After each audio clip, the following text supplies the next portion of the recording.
अगर आपको लगता है कि हिमालयन रिवर्स सिर्फ नदियां हैं, तो आप एक बहुत बड़ी गलती कर रहे हो। सच तो ये है कि इन नदियों के बिना भारत का एग्जिस्टेंस ही इम्पॉसिबल होता। और सबसे शॉकिंग बात, यूपीएससी में इसी टॉपिक से सबसे ज्यादा गलतियां होती हैं। बिल्कुल सही कहा। इस डिस्कशन के बाद आप हिमालयन रिवर्स को कभी गलत नहीं करोगे। कल हम लोगों ने ड्रेनेज सिस्टम के बारे में पढ़ा था और आज हम लोग हिमालयन रिवर्स के बारे में पढ़ने वाले हैं। स्वागत है आपका जीवितेश की पाठशाला के इन बेहतरीन नोट्स के इस डीप डाइव में। हाँ, और ये नोट्स ना सिर्फ फैक्ट्स का कलेक्शन नहीं है, इनके पीछे का लॉजिक बड़ा सॉलिड है। एग्जैक्टली ये नोट्स मेरे खुद के प्रिपरेशन के टाइम के हैं, इसलिए यहाँ आपको एकदम एग्जाम ओरिएंटेड और बहुत ही आसान एक्सप्लेनेशन मिलेगा। सही बात है। मैं बताती हूँ, इन नोट्स की सबसे खास बात यह है कि जब हम हिमालय की नदियों की बात करते हैं ना, तो हम सिर्फ पानी के बहाव की बात नहीं कर रहे होते। राइट, हम उस पूरी सभ्यता और भूगोल की बात कर रहे हैं जिसने सब कॉन्टिनेंट को बनाया है। बिल्कुल। 90% स्टूडेंट्स ना एग्जाम में सिर्फ इसीलिए उलझते हैं क्योंकि वो ड्रेनेज पैटर्न और ट्रिब्यूटरीज के जाल को रटने की कोशिश करते हैं। पर आज हम हर एक कॉन्सेप्ट को इस तरह डिकोड करेंगे कि कोई डाउट ही नहीं बचेगा। तो चलिए बिना किसी देरी के सीधे इन नदियों के जाल में उतरते हैं, लेकिन उससे पहले हमें एक मास्टर ब्लूप्रिंट दिमाग में प्रिंट करना जरूरी है, राइट? हाँ, हिमालय के 3 मेन रिवर सिस्टम्स का नक्शा दिमाग में होना चाहिए। सबसे पहले है गंगा यमुना तंत्र, जो उत्तर भारत के विशाल मैदानों में बहता है। इसकी दिशा है साउथ ईस्ट। और इसका final destination bay of Bengal यानी बंगाल की खाड़ी है। एग्जैक्टली। दूसरा है सिंधु, मतलब अपना इंडस नदी तंत्र, जो लद्दाख, जम्मू कश्मीर, पंजाब और पाकिस्तान वाले एरिया में फैला है। इसका फ्लो वेस्ट और साउथ वेस्ट की तरफ है। जो आगे चलकर अरेबियन सी में जाकर गिरती है। और तीसरा सिस्टम अपना ब्रह्मपुत्र का है। सही पकड़ा। ये तिब्बत, अरुणाचल प्रदेश और असम में बहता है। इसका फ्लो थोड़ा इंटरेस्टिंग है। पहले ईस्ट से वेस्ट की तरफ और फिर अचानक साउथ की ओर मुड़ जाता है। और एंड में ये भी बे ऑफ बंगाल में मिल जाता है। ये डायरेक्शंस का डिवीजन कोई इत्तेफाक तो है नहीं। बिल्कुल नहीं। ये जमीन के ढालान और करोड़ों साल पहले हुए टेक्टोनिक प्लेट्स के टकराव का सीधा नतीजा है। एग्जाम टिप यही है कि इन तीनों के फ्लो डायरेक्शन को अच्छे से विजुअलाइज कर लें। हाँ, कई बार प्रीलिम्स में सिर्फ फ्लो डायरेक्शन से ही आप 4 में से 2 ऑप्शंस एलिमिनेट कर सकते हैं। अच्छा, इन सिस्टम्स में डीप जाने से पहले मैं एक बेसिक कंफ्यूजन क्लियर करना चाहता हूँ। जरूर, बताइए। ट्रिब्यूटरी और डिस्ट्रीब्यूटरी में बड़ा कंफ्यूजन होता है लोगों को। तो क्या हम इसको एक हाईवे सिस्टम जैसा सोच सकते हैं? Highway system? इंटरेस्टिंग। कैसे? जैसे ट्रिब्यूटरी मतलब वो इनकमिंग ट्रैफिक जो बाहर से अलग अलग रास्तों से आकर मेन हाईवे पर जुड़ रहा है।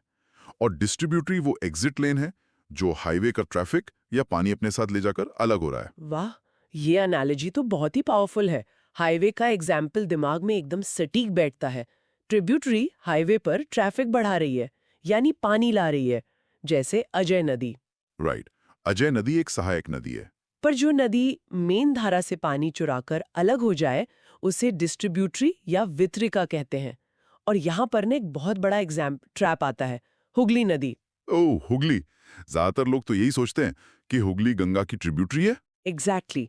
लेकिन नहीं, हुगली एक वितरिका है जो फरक्का के पास गंगा से पानी लेके अलग होती है और साउथ की तरफ बहने लगती है। पर वेट, ऐसा होता क्यों है? मतलब कोई नदी अपनी मेन धारा से अलग क्यों होना चाहिएगी? इसका रीजन है नदी का बूढ़ा होना और ढलान का कम हो जाना। देखिए, जब गंगा बंगाल तक पहुंचती है, जमीन एकदम फ्लैट हो जाती है। नदी की रफ्तार बहुत धीमी हो जाती है। तो वो अपने साथ जो लाखों टन सिल्ट या गाद लाती है उसको आगे धकेल नहीं पाती होगी। बिल्कुल, वो गाद उसके खुद के रास्ते में जमा होने लगती है। जब मेन रास्ता ब्लॉक होता है, तो पानी नया रास्ता ढूंढता है और ब्रांचेस में बढ़ जाता है। इसीलिए डिस्ट्रीब्यूटरीज बनती हैं और डेल्टा बनता है। ये गाद और ढलान वाला मैकेनिज्म बहुत लॉजिकल है।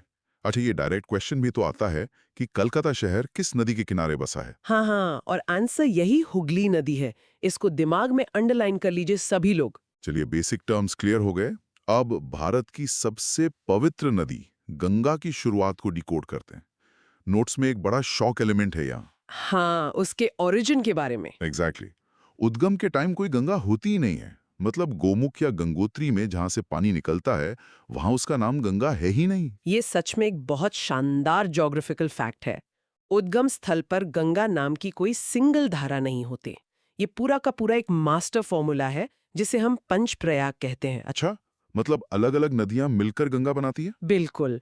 पहाड़ों की गहराई में कई नदियां आपस में मिलती हैं और इन पांचों पवित्र संगमों में ना एक कॉमन धागा है, अलकनंदा नदी। जो सतोपंथ, हिमानी और बद्रीनाथ वाले एरिया से निकलती है। ये हर संगम में कॉमन रहती है, राइट? एकदम सही। स्टूडेंट्स अक्सर संगम के नामों में कंफ्यूज होते हैं, पर अलकनंदा कॉमन है, ये याद रखने से आधा काम वहीं हो जाता है। तो चलिए इस फॉर्मूला को स्टेप बाय स्टेप डिकोड करते हैं ताकि दिमाग में एक नक्शा बन जाए। सबसे पहले नॉर्थ से आती है धौली गंगा और वो अलकनंदा में आकर मिलती है। और अलकनंदा और धौली गंगा के इस पहले संगम को हम कहते हैं विष्णु प्रयाग। इसके बाद अलकनंदा और आगे बढ़ती है। फिर उसमें मिलती है नंदाकिनी नदी। ये तो नाम से ही याद हो जाएगा। Alaknanda plus Nandakini equal to Nandprayag. हाँ, ये इजी है। और यहाँ नामकरण का एक भौगोलिक नियम भी समझ लीजिए।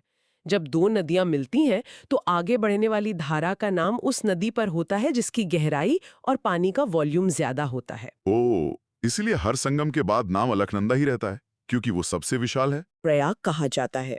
फिर थोड़ा और आगे चलने पर केदारनाथ की तरफ से आने वाली मंदाकिनी नदी अलकनंदा में आकर मिलती है। और इस चौथे संगम को हम रुद्रप्रयाग कहते हैं। यहाँ तक अलकनंदा ही डोमिनेंट करती है। लेकिन अब आता है फाइनल और सबसे बड़ा संगम, गंगोत्री की तरफ से आने वाली भागीरथी और अलकनंदा का मिलन। सही कहा।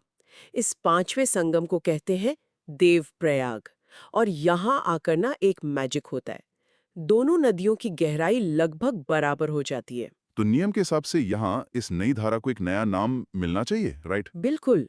और वहीं से इस विशाल जलराशि को अपना आधिकारिक नाम मिलता है, गंगा। देवप्रयाग से ही ये ऋषिकेश और फिर हरिद्वार होते हुए मैदानों में एंटर करती है। वाओ! देवप्रयाग से गंगा बनती है। अब जब गंगा बनी चुकी है, तो उसकी सहायक नदियों की ट्रिक पर आते हैं। नोट्स में लेफ्ट बैंक और राइट बैंक के कंफ्यूजन को दूर करने की एक बहुत प्रैक्टिकल ट्रिक है। हाँ, ये एकदम इमेजिनेशन वाली ट्रिक है। आप बस सोचिए कि आप नदी के बहाव की दिशा में एक नाव पर बैठे हैं। जिधर नदी बह रही है, उधर ही मुंह करके बैठना है, राइट? एग्जैक्टली। अब आपका जो बायां हाथ है वही नदी का लेफ्ट बैंक होगा और दायां हाथ राइट बैंक। बड़ा सिंपल है। ये ट्रिक एग्जाम हॉल के प्रेशर के लिए बेस्ट है। तो सबसे पहले लेफ्ट बैंक यानी वाम तट की नदियों पर नजर डालते हैं, जो उत्तर में हिमालय की तरफ से आती हैं। इसमें महानंदा, रामगंगा, गोमती, घाघरा, गंधक और कोसी आती हैं और इनकी अपनी एग्जाम रेलेवेंस है। जैसे रामगंगा को ही ले लीजिए। हाँ, रामगंगा गढ़वाल छोटी से निकलती है और सीधे जिम कॉर्बेट नेशनल पार्क के बीच से होकर बहती है, फिर कन्नौज के पास गंगा में मिलती है। और गोमती नदी पर तो यूपीपीसीएस और स्टेट एग्जाम्स का फेवरेट डायरेक्ट सवाल बनता है। इसे डबल स्टार मार्क कर लेना चाहिए। क्यों? इसमें क्या खास है? क्योंकि ये बाकी हिमालय नदियों की तरह किसी ग्लेशियर या पहाड़ से नहीं निकलती। इसका उद्गम पीलीभीत के मैदानी इलाके की फुलहार झील से होता है। ओह, मैदानी इलाके से निकलने वाली नदी। ये वाकई एक यूनिक पॉइंट है। लखनऊ और जौनपुर जैसे शहर इसी के किनारे बसे हैं। फिर आती है घाघरा नदी। जो मापचा चुंगो ग्लेशियर से निकलती है। ये इनिशियली काली और करनाली नाम की धाराओं से बनती है। अयोध्या इसी घाघरा के किनारे बसा है। और गंडक की बात करें तो ये काली गंडकी और त्रिशूली से मिलकर बनती है। पर लेफ्ट बैंक पर सबसे ज्यादा बदनाम या फेमस नदी है कोसी। हाँ, कोसी, जिसे बिहार का शोक या सौरो ऑफ बिहार कहा जाता है। ये 7 नदियों यानी सप्त कोसी से बनती है। मेरा एक सवाल है यहाँ, कोसी अपना रास्ता इतनी तेजी से क्यों बदलती है? क्या इसका कनेक्शन नेपाल के खड़े ढलान और बिहार के फ्लैट मैदानों से है? आपने एकदम सटीक मैकेनिज्म पकड़ा है। कोसी नेपाल के ऊंचे और खड़े पहाड़ों से बहुत तेज स्पीड में नीचे उतरती है और अपने साथ भारी मात्रा में पत्थर और गाड़ काट कर लाती है। पर जैसे ही वो बिहार के फ्लैट मैदानों में एंटर करती है, उसकी स्पीड अचानक गिर जाती होगी। एग्जैक्टली। वो सारा मलबा और गाड़ वहीं जमा होने लगता है, जिससे नदी का अपना ही रास्ता ब्लॉक हो जाता है। अब पानी को आगे बढ़ने का रास्ता नहीं मिलता तो वो अगल-बगल फैलकर नई धारा बना लेता है। जिसके चक्कर में अचानक भयानक बाढ़ आती है। इसीलिए इसे बिहार का शोक कहते हैं। ये लॉजिक समझ आ गया तो रटना ही नहीं पड़ेगा। सही कहा। अब वाम तट के बाद अगर हम दक्षिण तट यानी राइट बैंक पर देखें तो वहां यमुना, सोन और दामोदर प्रमुख हैं। राइट बैंक पर यमुना तो अपने आप में एक जाइन तंत्र है, गंगा की सबसे लंबी सहायक नदी। बिल्कुल। इसका उद्गम बंदरपूछ चोटी के पास यमुनोत्री ग्लेशियर से होता है। यमुना की बिना अपनी एक पूरी फौज है। टॉन्स इसकी सबसे बड़ी सहायक नदी है, जो पहाड़ों में ही इससे मिल जाती है। और मैदानी इलाकों में हिंडोन और वरुणा इसमें मिलती हैं। दिल्ली, मथुरा, आगरा जैसे हिस्टोरिकल शहर यमुना के ही किनारे बसे हैं। यहाँ नोट्स में एक और बड़ा एग्जाम ट्रैप मेंशन किया गया है, जो थोड़ा सरप्राइजिंग भी है। हाँ, मैं पढ़ रहा था, मध्य प्रदेश की विंध्य श्रेणी से निकलने वाली नदियां जैसे चंबल, सिंध, बेतवा और केन, ये दक्षिण से उत्तर की तरफ यानी साउथ से नॉर्थ बह रही हैं। और ये सीधे गंगा में नहीं मिलती। अपनी विशाल जल राशि पहले यमुना को सौंपती हैं, फिर यमुना प्रयागराज में गंगा से मिलती है। पर मेरा सवाल ये है कि साउथ में मौजूद नदियां नॉर्थ की तरफ क्यों बह रही हैं? ये तो ढलान के उल्टा लग रहा है। ये सवाल ना इंडियन ज्योग्राफी के एक गहरे रहस्य को खोलता है। देखिए, नदियां हमेशा ढलान की तरफ बहती हैं। पेनिनसुलर प्लेटो का जो नॉर्दर्न हिस्सा है ना, खासकर मालवा का पठार, उसका एक्चुअल ढलान नॉर्थ और नॉर्थ ईस्ट की तरफ ही है। ओह, तो इस टेक्टोनिक ढलान की वजह से चंबल और बेतवा नॉर्थ की ओर बहकर यमुना में मिलती हैं। चंबल तो अपने बिहड़ यानी रेविन्स के लिए बहुत फेमस है। महू से निकलती है। हाँ, चंबल का फ्लो इतना तेज होता है और वहां की मिट्टी ऐसी है कि नदी ने जमीन को गहरे और संकरे खड्डों में काट दिया है, जिसे गली इरोजन या अवनालिका अपरदन कहते हैं। यही वो खतरनाक बीहड़ हैं जो कभी डाकुओं का अड्डा हुआ करते थे। ढलान की बात उठी है तो मेरे दिमाग में एक बहुत ही इमेजिनेटिव सवाल आ रहा है। बोलिए। हम देख रहे हैं कि ढलान के हिसाब से नदियां एक दिशा में बह रही हैं, पर क्या कभी ऐसा भी होता है कि किसी एक ऊंची जगह से नदियां साइकिल के पहिए की तीलियों की तरह यानी स्पोक्स की तरह हर दिशा में निकलें? क्या बात है! ये एक बहुत ही एडवांस्ड ज्योग्राफी कॉन्सेप्ट है, जिसे अरिया अपवाह या रेडियल ड्रेनेज कहा जाता है। ऐसा तब होता है जब कोई जमीन एक गुंबद या डोम की तरह उठी हुई हो। और नोट्स के हिसाब से इसका सबसे perfect master example Madhya Pradesh का अमरकंटक पठार है। एकदम सही। अमरकंटक एक ऐसी ऊंची जगह है जहां से नदियां अलग-अलग दिशाओं में निकलकर अपना रास्ता बनाती हैं। अगर हम इसे इमेजिन करें तो इस पठार से वेस्ट की ओर एक गहरी रिफ्ट वैली में नर्मदा नदी निकल जाती है। और नॉर्थ की तरफ सोन नदी निकलती है, जो आगे चलकर पटना के पास सीधे गंगा में मिल जाती है। और पूर्व या दक्षिण पूर्व की तरफ महानदी निकल जाती है। एक ही जगह से तीन अलग दिशाओं में नदियों का जन्म। ये पॉइंट तो दिमाग में छप गया। बिल्कुल। और सोन नदी एग्जाम के लिए बहुत इंपॉर्टेंट है। इसी पर बन सागर बांध स्थित है। और इसके एक सहायक नदी है रिहंद, जिस पर यूपी का मशहूर गोविंद बल्लभ पंत सागर बांध बना है, जो भारत की सबसे बड़ी आर्टिफिशियल लेक है। इन लोकेशंस को तो मैप पर मार्क कर ही लेना चाहिए। अब गंगा और यमुना के इस विशाल मैदानी तंत्र को देखने के बाद हम भारत के बिल्कुल ऑपोजिट छोर पर चलते हैं। जहां नदियां मैदानों में नहीं, बल्कि दुनिया के सबसे ऊंचे और खतरनाक पहाड़ों को चीरती हुई बहती हैं। एग्जैक्टली। हम बात कर रहे हैं सिंधु यानी इंदस नदी तंत्र की। सिंधु नदी सिर्फ एक जलराशि नहीं, एक हिस्टोरिकल पहचान है। इसकी उत्पत्ति तिब्बत में मानसरोवर झील के पास बोखारचू ग्लेशियर से होती है। वहां इसका तिब्बती नाम सिंगी खम्बन है। जिसका मतलब है लायंस माउथ या शेर का मुख। इसकी टोटल लेंथ लगभग 2880 किलोमीटर है, जिसमें से भारत में ये करीब 709 किलोमीटर का सफर तय करती है।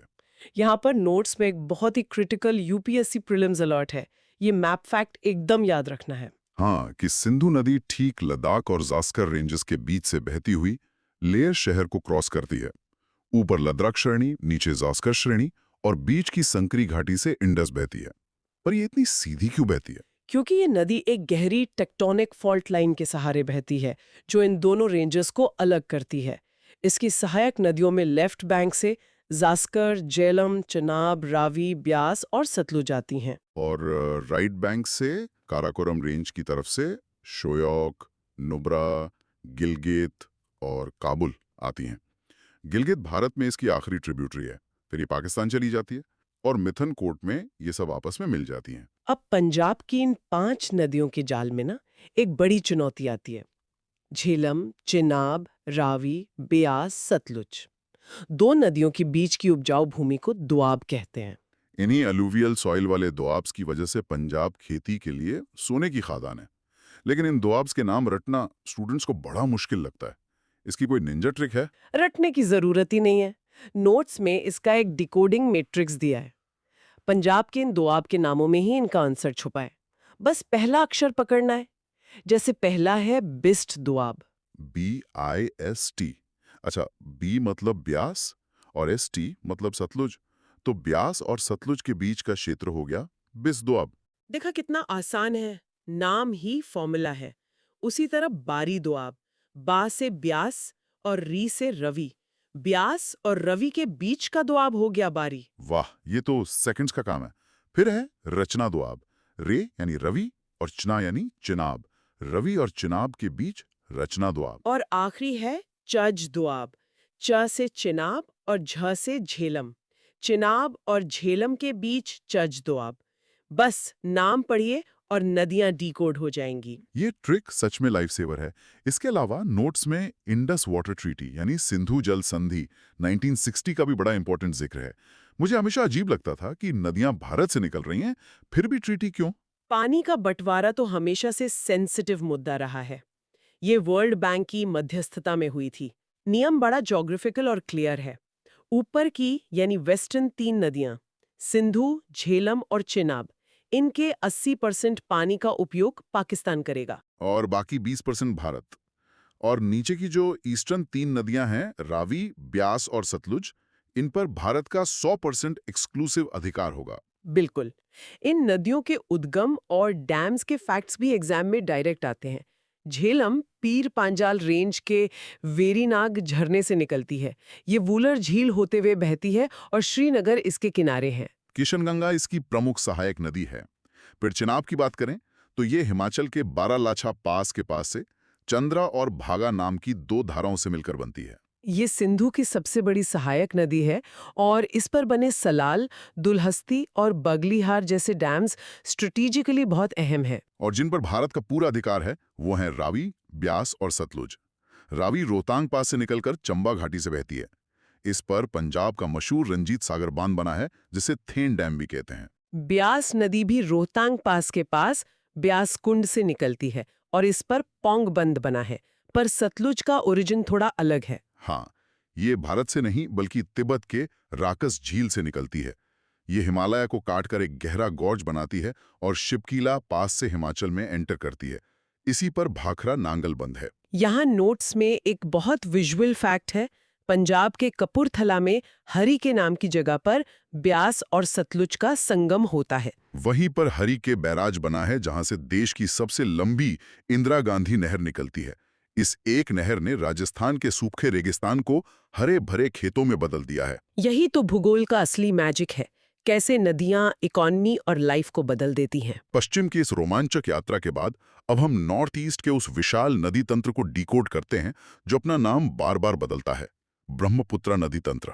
ब्रह्मपुत्र सिर्फ एक नदी नहीं, एक समुद्र है जो जमीन पर बहता है।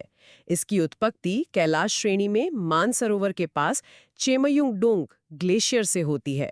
तिब्बत के सूखी पहाड़ पर ये हिमालय के पैरेलल ईस्ट की तरफ बहती है। वहां इसे त्सांगपो कहा जाता है, जिसका मतलब है द प्योरीफायर।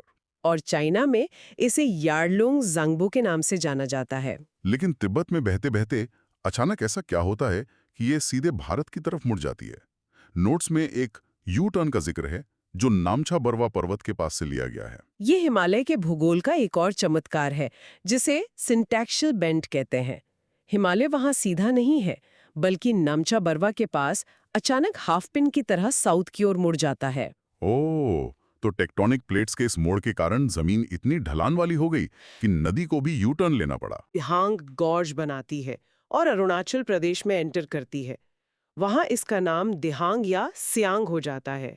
फिर जब ये आसाम घाटी में आती है और इसमें दिबांग और लोहित नदियां मिलती हैं, तब जाके इसका फाइनल नाम ब्रह्मपुत्रा पड़ता है। और आसाम में ये इतनी चौड़ी हो जाती है कि इसके बीच में रिवराइन आइलैंड्स बनते हैं, जिसमें माजुली दुनिया का सबसे बड़ा आबाद नदी द्वीप है। फिर बांग्लादेश में जाते ही इसका नाम जमुना हो जाता है। हाँ। नामचा बरवा का ये यू टर्न और नामों का खेल तो यूपीएससी का ऑल टाइम फेवरेट है। अच्छा, इसकी ट्रिब्यूटरीज को याद रखने की ट्रिक भी बड़ी मस्त है नोट्स में। हाँ, नस, सू, कपिल हिट करके 30 कोश धन बांग्लादेश ले गया। सुनने में थोड़ा अजीब लगता है, पर काम बुरा करता है। नास से मानस, SU से सुबांसरी, KAP से कापिली, 30 से तीस्ता, कोश से संकोश, धन से धनसरी और बैंगलोर के लो से लोहित। एक बार याद किया और टेंशन खत्म। बिल्कुल। और अब बारी है उस महासंगम की जहां इस पूरे सफर का अंत होता है। हमने देखा था कि गंगा जब फरक्का से बांग्लादेश जाती है तो पद्मा बनती है, और ब्रह्मपुत्र जब बांग्लादेश आती है तो जमुना कहलाती है। और जब ये दोनों विशाल जल धाराएं आपस में मिलती हैं तो इनके संगम से जो प्रचंड नदी बनती है उसे मेघना कहा जाता है। दुनिया के सबसे नए और ऊंचे पहाड़ों को काटने की वजह से इनमें दुनिया का सबसे ज्यादा सिल्ट या गाद होता है। और जब ये मेघना बे ऑफ बंगाल में गिरती है तो उस गाद को फैलाकर दुनिया का सबसे बड़ा डेल्टा बनाती है, सुंदरबन डेल्टा, जहां मीठे और खारे पानी का अद्भुत मिलन होता है। क्या अद्भुत यात्रा रही ये, एक छोटे से ग्लेशियर से लेकर दुनिया के सबसे बड़े डेल्टा तक का सफर।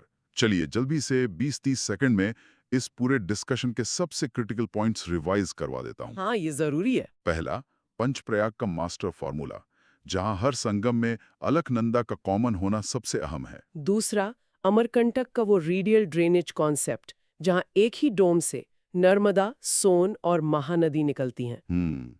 तीसरा, सिंधु के द्वाब्स को उनके नाम के पहले अक्षरों से डीकोड करने की ट्रिक, जैसे बिस्ट और बारी। और चौथा, ब्रह्मपुत्र का सिंटैक्सियल बैंड के कारण नमचा बरवा पर्वत से लिया गया वो ऐतिहासिक यू टर्न।